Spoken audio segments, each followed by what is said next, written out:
Hey guys, Ashlane here, Clash with Ash episode 102, and today I am with Battle Elite going over their most recent in a long line of victories, 70-60 against Padawan Academy. Definitely a formidable clan, but Battle Elite pulled it off again by 10 stars this time. Now there's 3 replays I want to show you today. They're all 3-star Town Hall 9 attacks. 2 are by none other than Hundo. Let's go ahead and get right to it.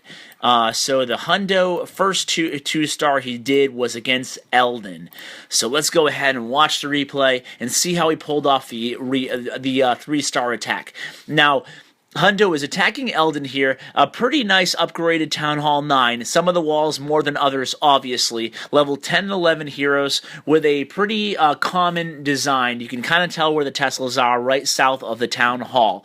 Now, notice that Hundo is a Town Hall 9 himself. All the replays I'm going to feature today are by Town Hall 9s as well, so you can get a feel of how to attack without the max level troops. So Hundo has 3 rages and 1 jump spell, 2 golems, 5 witches, 22 wizards, so it's really a classic GoWiWi attack. Let's see how Hundo tackles this base. He's going to go in from the northeast side of the base, heading towards the queen, and he's going to start by deploying both of his golems and a couple wall breakers. Then he gets that long line of wizards all around the edge of those 2 golems. And then he deploys the heroes and a bunch of witches all together. Deploying witches all together is actually a really nice tactic. You just got to make sure you stay away from that mortar damage, so drop that rage spell fast. That way your troops can get in there and either attract the splash damage themselves, or to kill it, obviously, before they attack the witches. So you always want to protect your ranged troops, your witches and your wizards. So guiding the troops in there with a rage is always a good idea. So watch Hundo here. He drops his rages pretty early on in this battle. That's always a good idea because dropping the rages early, dropping your spells early, obviously allows your troops to live longer, move quicker throughout the base, and it gives you more firepower for later on when you need that firepower to get 3 stars. As you can see, this southern mortar here, as I was talking about, if you advance your golems first, they'll stay locked onto those golems. You won't have to worry about the troops following them in. So you can see up in the north here, both of his heroes are just slowly making their way through the base. He's still sitting on that Archer Queen ability, but the Barbarian King he's already used. So the rest of the troops are coming around the south end of the base, and things are looking pretty good here for Hundo. At this point, he must be feeling pretty good about life, mainly because this golem is still alive here, and he is attracting firepower from several of the defensive units around the area. When you have a golem like that, you know there's going to be 2 golemites, and he already has a little baby golemite there too. So that explosion damage actually takes out the cannon. Things are looking really nice here. Only 7 seconds left. Let's go ahead and speed it up. So basically, there isn't a ton to it as far as, easy for me to say, right? But it was a very nice attack, very clean, and he dropped his spells relatively early. He obviously planned out the attack ahead of time, and there it is. Hundo again in this next replay that I'm going to show you. Another 3-star attack. So hopefully this will help you guys when you're mounting your attacks. You can get a good idea where to attack from, how to use your spells, what spells to bring, etc., etc. This base is a southern teaser, kind of like a southern northern teaser hybrid. I don't imagine this base is too effective, and we'll see why shortly here. You don't really want to see teaser bases with a tease zone, if you will, in the north and the south. So he has the same troops, 3 rage, 1 jump. He's obviously very comfortable with these troops.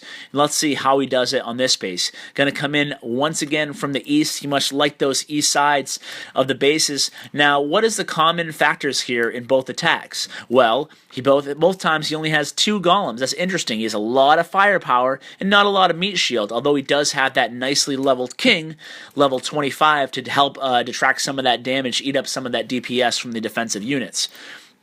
So here he comes. He's going to follow the wall breakers in, and once again, a nice line of witches all behind those 2 golems, and a clump of wizards. Once again, like I said before, best to clump your witches. I'm sorry, clump of witches. Best to clump your witches and spread your wizards. You want to remember that little mantra there. Minions in the clan castle, always a bad idea. Minions are generally fairly ineffective in clan castles because they jump up. They're very they're very susceptible to splash damage, and they go down really fast. Their DPS is high, but more importantly, they take up 2 units in that clan castle, so I think they're much less effective than archers or even barbarians. So here comes the troops to the middle. As you can see, once again, he's already used 2 rages in his jump spell. So once again, Hundo uses his spells pretty early on, and he uses them fairly liberally, and he saves that last rage once again for a critical point in the attack, which would be the main defensive concentration in the southern T's unit. So here he goes. Here his troops are just slowly making their way. And look at that clump of witches. Now, when you clump the witches together, just to go over why I think it's preferable to clump your witches together in a GoWiWi attack, when you do clump them together, you don't have to worry too much about them all being taken out in one big blast, because most of the time, more often than not, all those skeletons they summon are going to be able to take out the traps, because the skeletons, 99% of the time walk right in front of where the witches go. If you notice, those skeletons just did a turnaround move right before the witches did a turnaround move. So they usually clear the way, so you don't have to worry too much about them all going out. All those wizards clumped up, not so good, because they don't have any scouts, if you will, for them. But things aren't really going to matter here in this one, because once again, he's going to have it. I'm going to speed it up here as you go around the base with all these witches and wizards. The queen is still up. She's going to knock out that last splash damage unit there, the mortar, and it's just all a race to this dark elixir pump. He gets it. Boom. Another 3-star attack. Now I'm going to show you a little bit of a different variation on the 3-star Town Hall 9 attack as my last replay in this video, and it's going to be... Is it going to be the one by Big Tone, or is it going to be the one by... Yeah, let's go ahead. No, Big Tone is a Town Hall 10, so I didn't want to show his replay. I wanted to focus on Town Hall 9, attacking Town Hall 9s, although that was a good attack by Tone.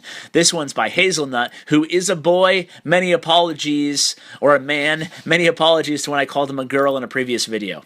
That was no bueno on my part. So he's going to attack from the northeast. He's using 3 golems, using 1 P.E.K.K.A., 15 wizards, 9 wall breakers, 3 archers, 1 heal, 2 rage, 1 jump spell. Now, obviously, he knows what he's doing here. It's the same type of deployment as I showed you last time, only there's 1 extra golem there. But there is a nice spread of wizards, and instead of the witches, instead of a GoWiWi, he's opted for a GoWiPe with the P.E.K.K.As instead. So he's going to drop a few extra wizards and his next P.E.K.K.A, as well as his heroes, and they're all going to make their way into the middle, eating up that rage spell and dealing with a clan castle at the same time. So obviously, clan castle engagement is a perfect time to drop your rage spell. Even if it's if the engagement doesn't happen in the center of the base, if it happens on the outside, it's always best to use a rage spell to take care of those clan castle troops, because they can really derail the entire attack. So here comes the troops. They're just making their way through the base really fast. It looks like they're on ice skates over those walls. They're just kind of sliding their way to the west side. And he has a little lone wizard just doing his business down there. And he has the heroes making their way to the northwest of the base. And things are looking pretty good as my dog's going crazy in the background. Apologies for that. And he has the golems still up and alive. So things are looking pretty good for good old Hazel here. I'm going to speed things up here.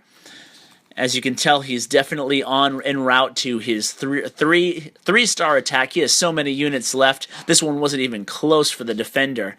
And another 3-star attack. So guys, thanks for tuning in. Hope you guys enjoyed these 3-star attacks by Town Hall level 9s. Against Town Hall level 9s. Hope you gleaned a couple strategy advices for when you go ahead and do your attacks. So guys, thanks for tuning in. Please subscribe for more daily content. Take care.